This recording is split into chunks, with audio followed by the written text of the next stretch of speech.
नमो नमः सर्वेभ्यः। गतप्रकरणे अस्माभिः गुणविधायकसूत्राणि दृष्टानि। अदिङ्गुणः इति संज्ञासूत्रम्, अस्य अर्थः भवति अकारस्य, एकारस्य तथा ओकारस्य गुण इति संज्ञा भवति। ये सर्वेपि त्रयोपि गुण इति नाम्ना ज्ञायन्ते।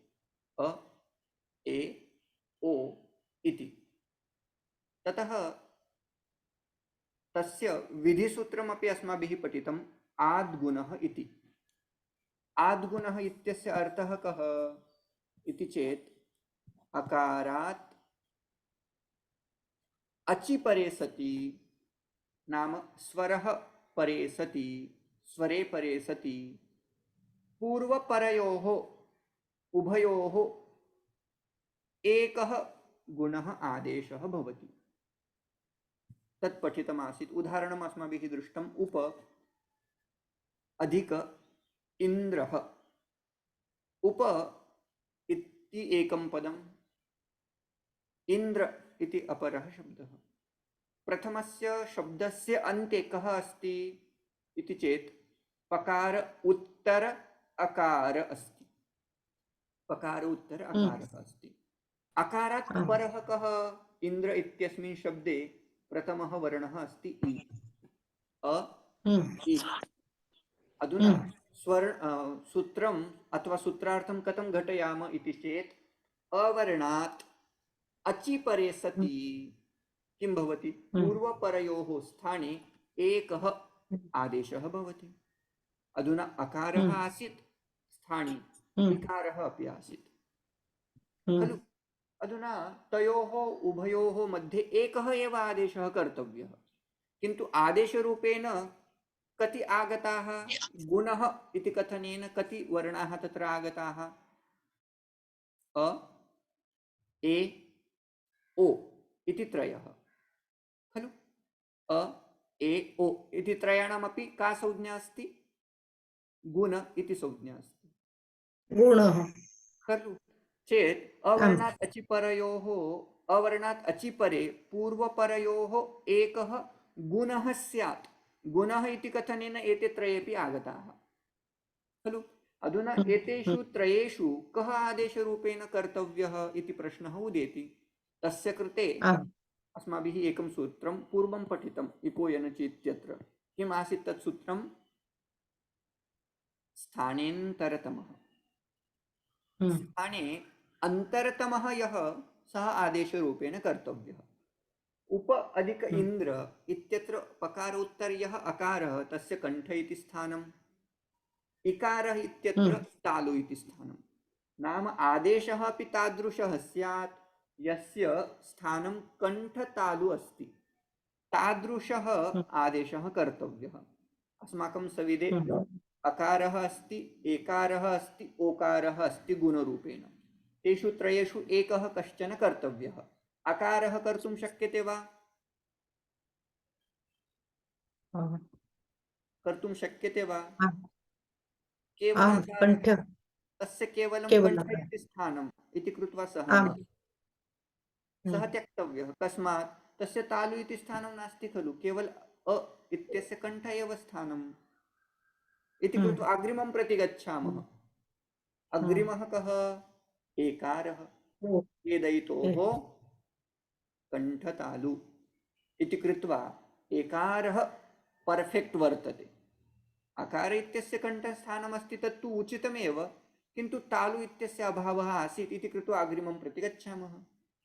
यदि अग्रिमः अपि न उपयुक्त चेत् पुनः अग्रिमं प्रति गच्छामः इति तादृशी व्यवस्था भवति। अधुना एकारः प्राप्य सः आदेशरूपेण कर्तव्यः। उपेन्द्र इति रूपं तेन साध्यते। अस्तु, अग्रिमम् उदाहरणं, गङ्गा प्लस् उदकम् इत्यत्र गङ्गा इति शब्दस्य अन्ते आ विद्यते। उदकम् इत्यस्य पूर्ववर्णः उ इति वर्तते।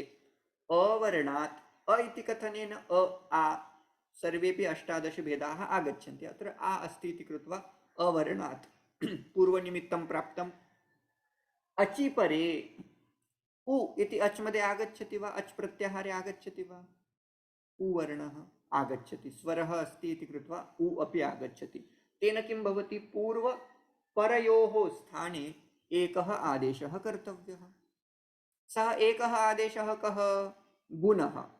गुण तु त्रयः सन्ति पुनः, तेषु त्रयेषु त्रिषु गुणेषु कः आदेशरूपेण कर्तव्यः? अकारः भवति वा? न भवति, तस्य केवलं कण्ठस्थानम्। ए भवति वा? न भवति, तस्य कण्ठतालुस्थानं। कः अवशिष्यते? ओ इति अवशिष्यते। तेन किं भविष्यति? गङ्गोदकम्। अधुना एका समस्या। अवर्णात् अचि इति कथनेन वस्तुतः वयं अ परे किं भवेत्? इ उ ऋ लृ इति वयं वदामः। पाणिनि तु अचि वदति, किन्तु वस्तुतः तत्र इ उ ऋ लृ इति स्यात् खलु। अधुना यदि उदाहरणम् अन्यद् उदाहरणम् एकं वदामि। ब्रह्म अधिक ऋषिः, ब्रह्म अधिक ऋषिः। चिन्तयन्तु, ब्रह्म इति पदं, ऋषि इति पदं।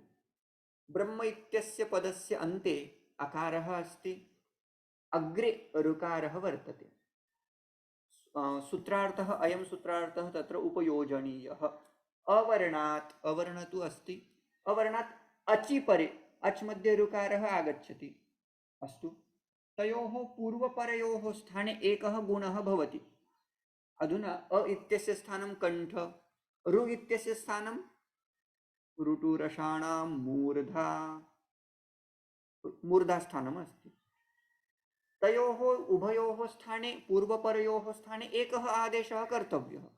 अधुना तादृशः आदेशः अन्वेष्टव्यः यस्य स्थानं कण्ठ प्लस मूर्धन्य वर्तते, मूर्धा अस्ति च। तादृशः कः? आदेशः तु, गुणादेशः तु त्रयः एव, अकारः, एकारः तथा उकारः। तेषु त्रयेषु कः आदेशरूपेण कर्तव्यः इति प्रश्नः। तत् केवलः कण्ठः स्थानीयः अकारः लभ्यते, मूर्धन्यस्थानीयः कोऽपि नास्ति चेत् तत्र का व्यवस्था इति प्रश्नः अस्ति चेत् तां व्यवस्थां मनसि निधाय एकं सूत्रम् अग्रे पठिष्यामि। अस्माभिः संज्ञाप्रकरणे प्रथमं सूत्रं किं पठितम् आसीत्? स्मर्यते वा केनचित्? दृष्ट्वा अपि वक्तुं शक्यते। इत् संज्ञक एकं सूत्रम् आसीत्। किम् आसीत् तत्? हलन्त्यं। हलन्त्यं। तेन सूत्रेण का संज्ञा भवति स्म? उपदेशेन्त्यं हलित् स्यात्। उपदेश आद्योच्चारणं सूत्रेषु दृष्टं पदं सूत्रान्तरादनुवर्तनीयं सर्वत्र। तेन सूत्रेण इत् इति संज्ञा भवति स्म। केषां वर्णानाम्? उपदेशे अन्त्यम् इति तेन उक्तम्। अन्त्यविद्यमानं यत् अस्ति, उपदेशस्य अन्ते विद्यमानं यत् वर्ण अस्ति तस्य इत् संज्ञा भवति इति उक्तम्। अधुना पुनः इत् संज्ञा विधायकम् अपरं नूतनं सूत्रम् आयाति, राइट? नूतनं सूत्रं वर्तते, तत् अनुवदन्तु एकवारम्। उपदेशे जनुनासिक इत्, कश्चन वदेत्। उपदेशे जनुनासिक इत्। अधुना अनेन सूत्रेण अपि इत् संज्ञा भवति। संज्ञाप्रकरणे केवलानि 14 सूत्राणि अस्माभिः पठितानि। वस्तुतः यथा समयं पुनः पुनः संज्ञासूत्रम् अपि आगमिष्यन्ति अग्रे। उदाहरणार्थम् अस्माभिः एकं संज्ञासूत्रं पठितम्, अदेङ्गुनः।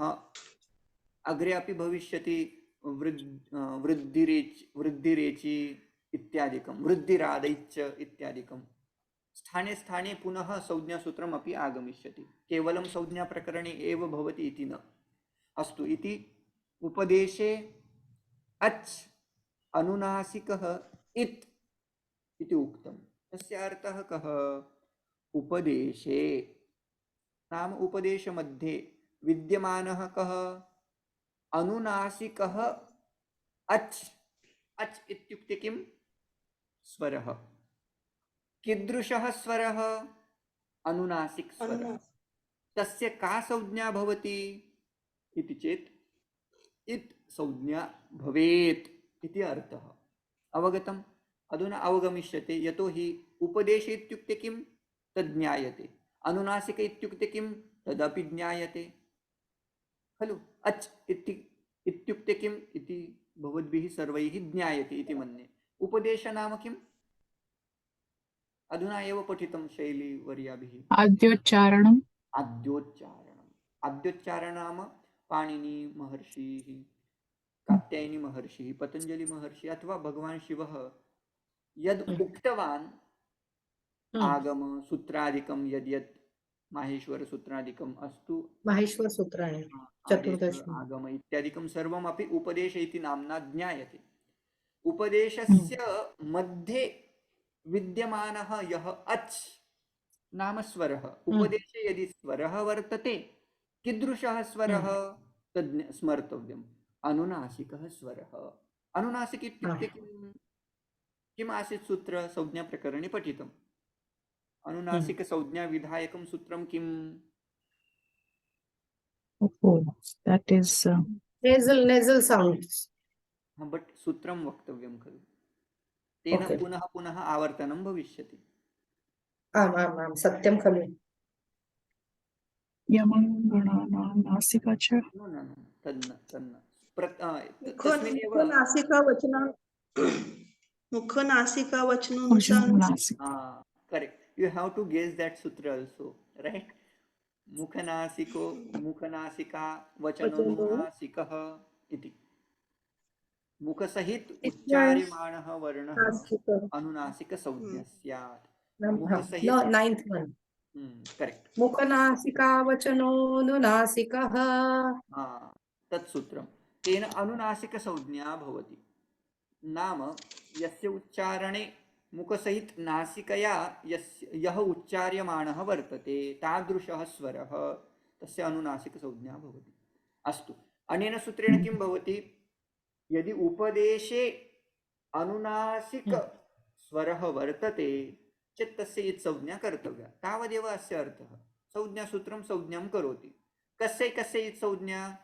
हलन्त्यम् इति सूत्रेण उपदेशे अन्ते यदि कश्चन वर्णः, कोऽपि वर्णः, स्वरः स्यात् अथवा व्यञ्जनं स्यात्, वस्तुतः व्यञ्जनम् आयाति, किन्तु उपदेशस्य अन्ते यदि विद्यते चेत् तस्य इत् संज्ञा भवति हलन्त्यम् इति सूत्रेण कस्यापि वर्णस्य। अनेन सूत्रेण पर्टिक्युलर्ली किं भवति? स्वरस्य इत् संज्ञा भवति। स्वरस्यापि कीदृशस्य स्वरस्य? अनुनासिक स्वरस्य एव इत् संज्ञा भवति इति अर्थः। कथम् अवगन्तव्यम्? उच्यते प्रतिज्ञानुनासिक्याः पाणिनीयाः। नाम किम्? अस्य अर्थः कः? वस्तुतः अद्यत्वे किं भवति? अनुनासिक इति पदं तच्चन्द्रबिन्दि इत्यादिना दर्श्यते। पूर्वस्मिन् काले तद् न भवति स्म, अधुना दर्शयितुं शक्नुमः। अरे जहाँ जहाँ वो चंद्रबिंदी दिखते हैं ना, उसको अनुनासिक स्वर बोलेंगे। लेकिन पूर्व काल में ऐसा कुछ होता नहीं था, वहाँ ऐसे भी सूत्र लिखते नहीं थे। वो डायरेक्टली कंटिन्यूअसली उनकी लाइन आगे आगे आगे आगे जाते थे, क्योंकि उनके पास इतना मटेरियल ही नहीं था लिखने के लिए, है ना। तो एक वो यहाँ इतना गैप नहीं देते थे, वो कंटिन्यूअसली यहाँ पूर्ण विराम नहीं, कुछ नहीं, वो अनुनासिक बिंदी वगैरह कुछ नहीं देते थे। तो कैसे, मतलब कैसे समझना चाहिए वहाँ अनुनासिक स्वर है या अनुनासिक स्वर है?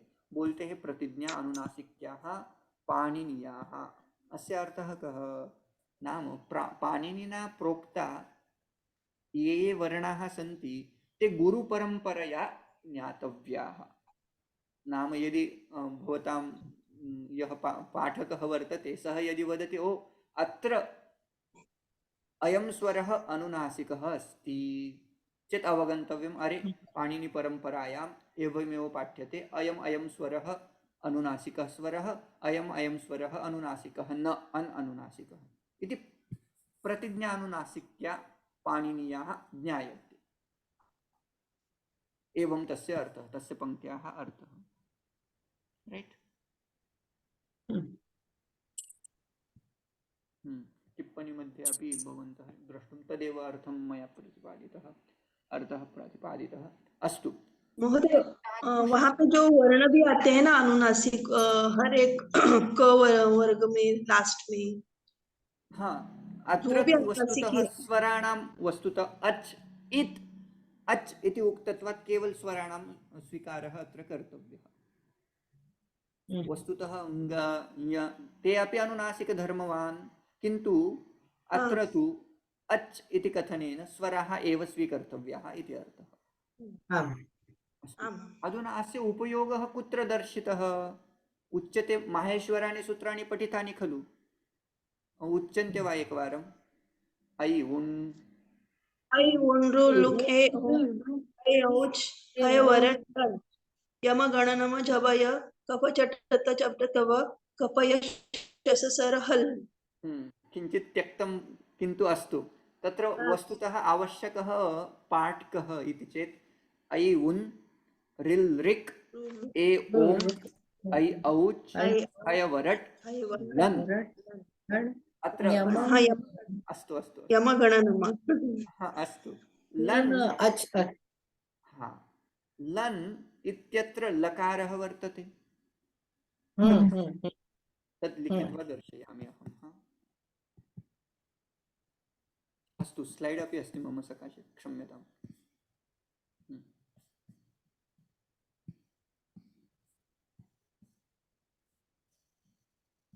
स्लैड् नास्ति।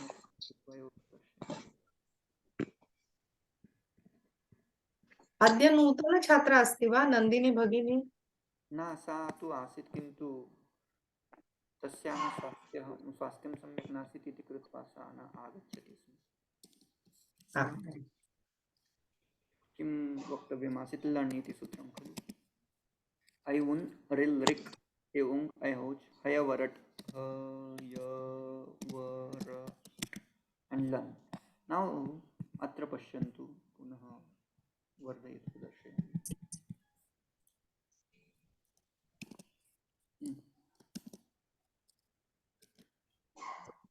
अरे हाँ, अधुना पश्यन्तु, हयवरट् लन् इत्यत्र अस्माभिः एका पङ्क्ति पठिता आसीत् संज्ञाप्रकरणे।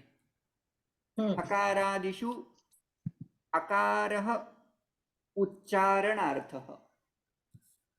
ह वस्तुतः हलन्त्यं वर्णः, किन्तु तत्र अकारः स्थापितः। तस्य प्रयोजनं किम् इति चेत् उच्चारणार्थः। ततः अग्रिमा पङ्क्ति किम् आसीत्? लन् मध्ये तु इत् संज्ञकः, नाम लन् मध्ये यः अकारः वर्तते खलु, तस्य इत् संज्ञा अस्ति। अनेन किम् अभूत्? अनेन यदि प्रत्याहारनिर्मितिः यदि क्रियते, तेन र, केवल र इति कथनेन रकारस्यापि ग्रहणं क्रियते, तथा लकारस्य अपि ग्रहणं क्रियते। र इत्यत्र इति आरभ्य, क्षम्यताम्, अत्र र इति कथनेन इतः आरभ्य इति यावत् यः प्रत्याहारः भवति, सः प्रत्याहारः र इति नाम्ना ज्ञायते। केवल र इति कथनेन कति वर्णाः स्वीक्रियन्ते इति चेत् ल य ल व। र एंड ल ल। अधुना तस्य उपयोग इदं यदि अवगतं चेत् तस्य उपयोगं दर्शयामि अधुना।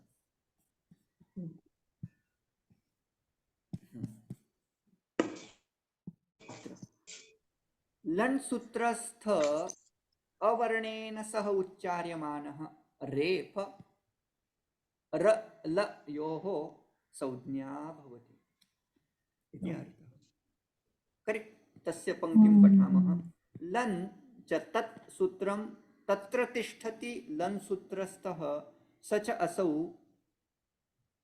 अवर्णश्च तेन सह उच्चार्यमाणः इति अर्थः।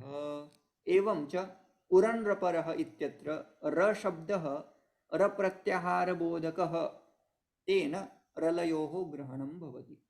अग्रिमं यत् सूत्रं वर्तते तत्र र इति कथनेन रकारः अपि आगन्तुम् अर्हति, लकारः अपि आगन्तुम् अर्हति। तस्य अधुना उपयोगं पश्यामः।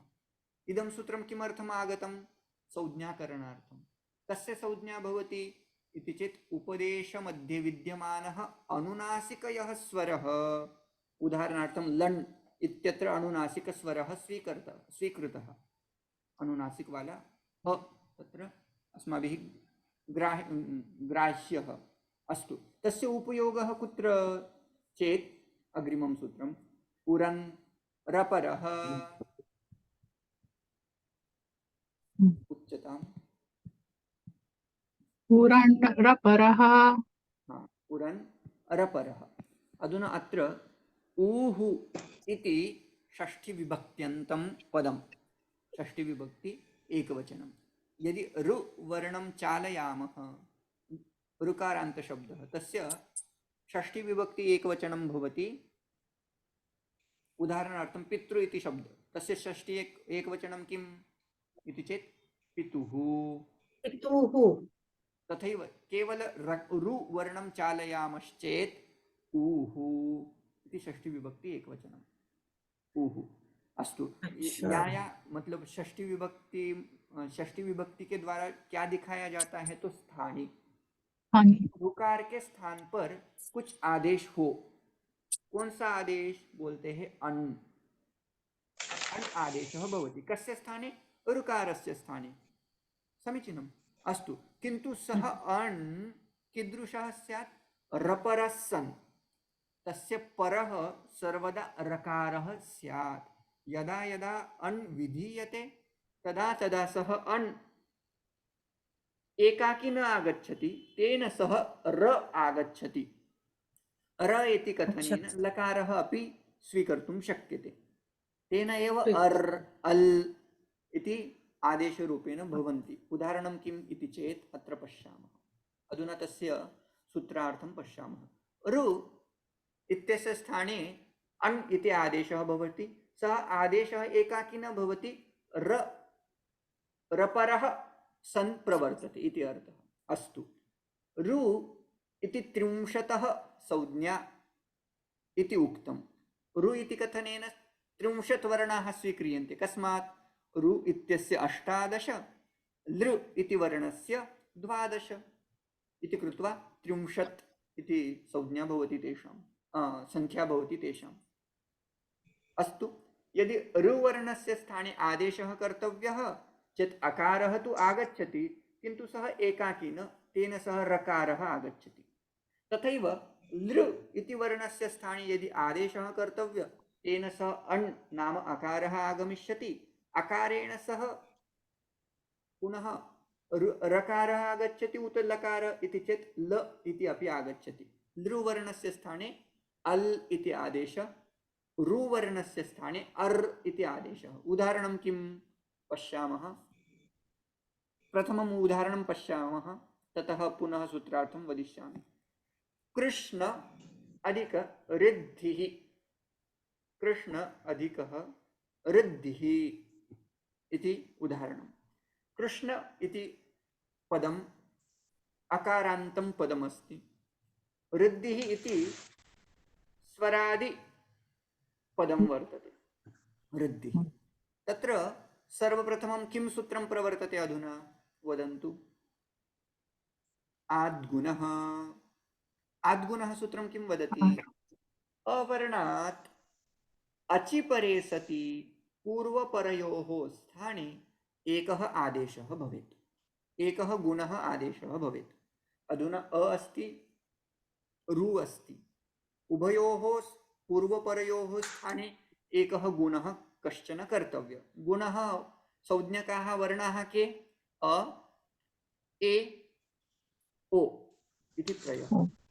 एतेषु त्रयेषु कः कर्तव्यः आदेशरूपेण चेत् यस्य कण्ठस्थानं वर्तते तालु मूर्धन्य इति स्थानम् अधुना यस्य वर्तते।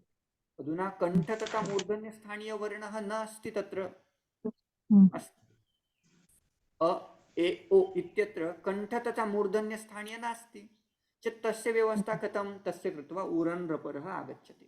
तत् किं वदति यदि कश्चन आदेशः कर्तव्यः अ ए ओ इत्यत्र कण्ठस्थानीयवर्णः स्वीक्रियते अण् इति कथनेन। अण् इति कथनेन अ इ उ एते त्रय अपि तत्र आगच्छन्ति चेत् अधुना अप्राप्तः अस्माभिः। ब्रह्म अधिक ऋषि इत्यत्र अ इति आगच्छति। सः अ एकाकी न आगच्छति, तेन सह रकारः अपि आगच्छति इति अस्य सूत्रस्य अर्थः। चेत् अधुना किं भविष्यति अर् ब्रह्मर्षि इति पदं तेन भविष्यति इति एकम् उदाहरणम्। अन्यदुदाहरणं वदामि। तव लृकार क्षम्यतां तव लृकारः इति उदाहरणं। तव इति एकं पदं, लृकार इति अपरं पदं। प्रथमपदस्य अन्ते किम् अस्ति? अकारः अस्ति। अग्रे किं? लृ इति वर्णः। अधुना अ इत्यस्य कण्ठस्थानं लृ इत्यस्य ऋतुलसानां दन्ताः चेत् दन्त इति स्थानीय आदेशरूपेण विधीयमानः अकारः अस्ति, एकारः अस्ति, ओकारः अस्ति। एतेषु तादृशः आदेशः अस्माभिः कर्तव्यः यस्य कण्ठ इति स्थानं स्यात् तथा दन्त्य इति अपि स्यात्। तादृशः केवल कण्ठस्थानीय अकारः लब्धः एतेषु त्रयेषु चेत् सः अकारः यदा भविष्यति सः एकाकी न भविष्यति। उरन् रपरः इति सूत्रेण अधुना लकारः अपि आगच्छति इति तस्य अर्थः। चेत् अल् इति आदेशः अनेन भवति। अस्तु, चेत् तेन किं? तवल्कारः इति अनेन भविष्यति। अधुना सूत्रार्थं प्रति आगच्छामः। रुः अन् रपरः, क्षम्यताम्, ऊः अन् रपरः, तस्य अर्थः कः? ऋकारस्य स्थाने अण् इति आदेशः स्यात्। अण् इति कथनेन अ इ उ इति तेषां स्वीकारः कर्तव्यः अण् प्रत्याहारस्य। किन्तु सः अण् प्रत्याहारः कथम्? एकाकी भवति वा? अ इति एकाकी भवति वा? न। तत् स्थाने यः अण् भवति सः रपरः सन् प्रवर्तते।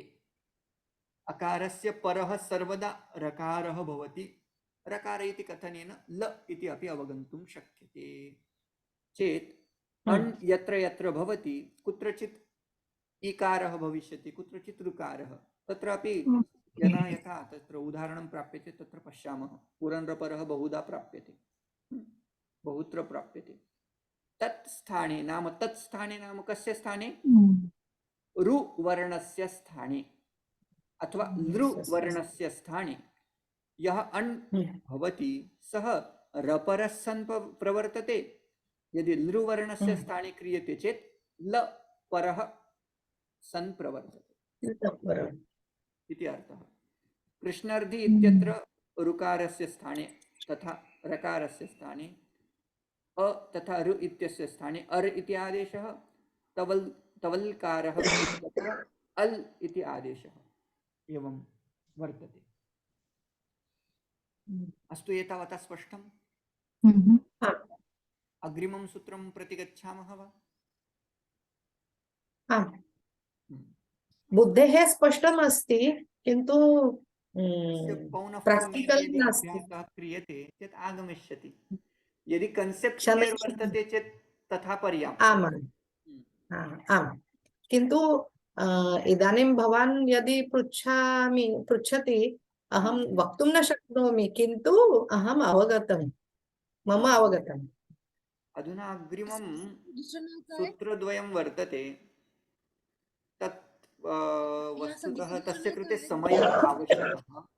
पूर्वत्र सिद्धम् इति सूत्रं केवलम् 8 निमेषेषु न वक्तुं शक्यते किन्तु आमां न लोपश्चाकल्यस्य इति अवगतम् वदामि हा, ततः श्वः पुनः अस्य अवगतम् अभ्यासः एतत् तु अवगतम् एतत् तु थियरी पार्ट् हम्म। किन्तु प्राक्टिकले इदानीं न आगच्छति उदाहरणम् आगामि अस्य एव उदाहरणं पुनः बोधयामि तेन स्पष्टता भविष्यति अस्तु उरनपरं प्राक्टिकली यदि भवेत् यदि प्राक्टिकली भविष्यत् तदा समीचीनं बहु आनन्दः लभ्यते अधुना पश्यामः उदाहरणं वदामि राजा अधिक ऋषिः अस्तु अत्र कः आदेशः भवेत् इति चेत् सूत्रम् आयाति आद् गुणः अवर्णात् अचि परे अवर्णः अत्र वर्तते अवर्ण नाम अकारः आकारः कोऽपि अत्र स्वीकर्तुं शक्यते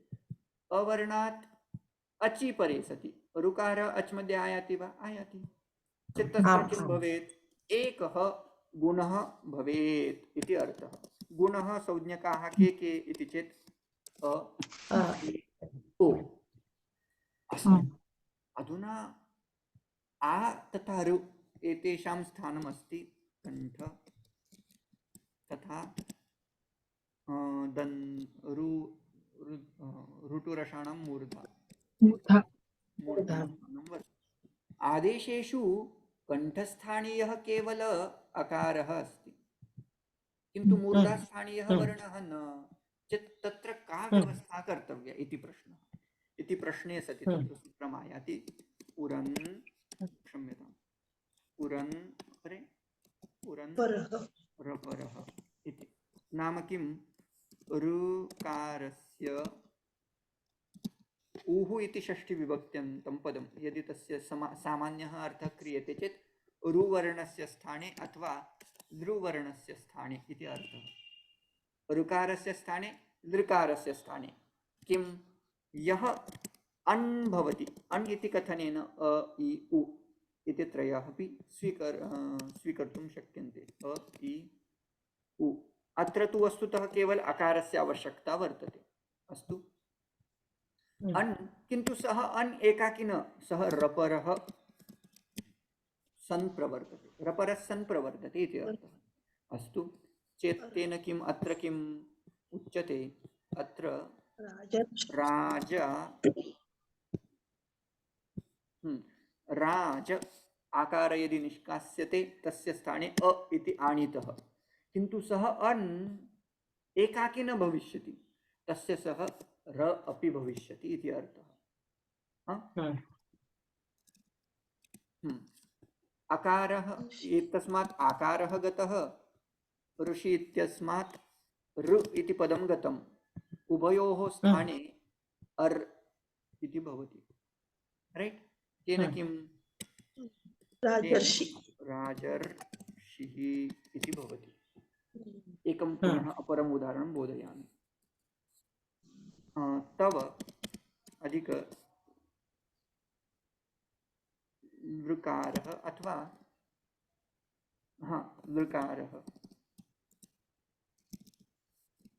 अत्र इतोपि एकः सूक्ष्मः भेदः दृष्टः वा भवद्भिः लृ ल इत्यत्र यदि रु इति स्वरः ऐड् क्रियते चेत् सः एतादृशं दृश्यते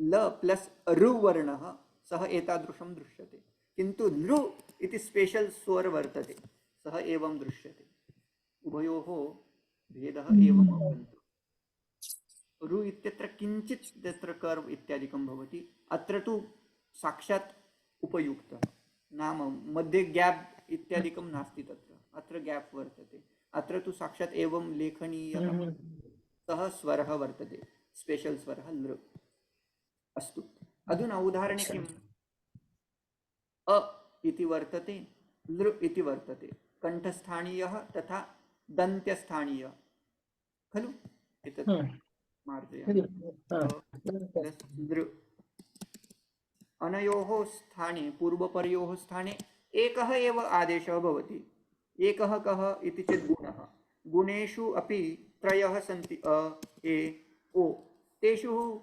कण्ठस्थानीयः कः इति चेत् अग्राहणीयः चेत् अकारः आगतः, सः अकार एकाकी आगच्छति वा न, सः रपरः सन् प्रवर्तते।